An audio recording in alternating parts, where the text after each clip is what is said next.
Beijing, the lockdown Chinese city of Xi'an on Monday tightened COVID-19 controls to the strictest level, banning residents from driving cars around town in an effort to control the country's worst outbreak in 21 months.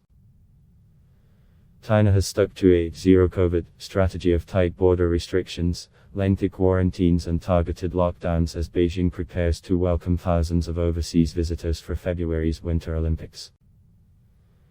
Both historic Xi'an, where 13 million residents are facing their fifth day of home confinement, is at the center of a flare-up that has pushed nationwide daily infections to their highest numbers since March last year. Restrictions tightened further on Monday as Xi'an announced it would impose the strictest social control measures, according to a city government social media account.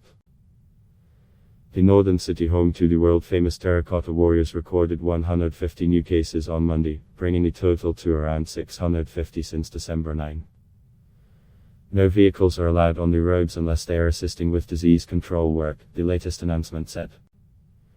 Police and health officials will strictly inspect cars, and those who break the rules could face 10 days detention and a fine of 500 yuan, $78. Two other cities in Shaanxi province also reported a case linked to Xi'an, as authorities urged migrant workers from the city not to travel home in the upcoming Chinese New Year holiday. The outbreak of the fast-spreading Delta variant has caused severe symptoms in 4 patients, including a 1-year-old child, the state-run Global Times tabloid reported. Since locking down the city last week, authorities have launched several rounds of Massachusetts testing and placed nearly people in hotel quarantine. All non-essential businesses have been shuttered, while each household can only send out one person to buy necessities every 3 days.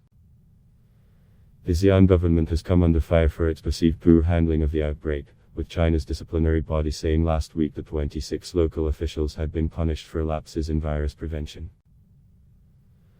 Authorities have strictly limited movement into and out of the city, with footage from state broadcaster CCTV on Sunday showing trucks waiting in line at road checkpoints as workers in hazmat suits checked health codes on drivers' mobile phones. Since the coronavirus first emerged in the central city of Wuhan in late 2019, China has largely kept the pandemic at bay. The country has officially recorded only 2 deaths in over a year. Adblock test. Why?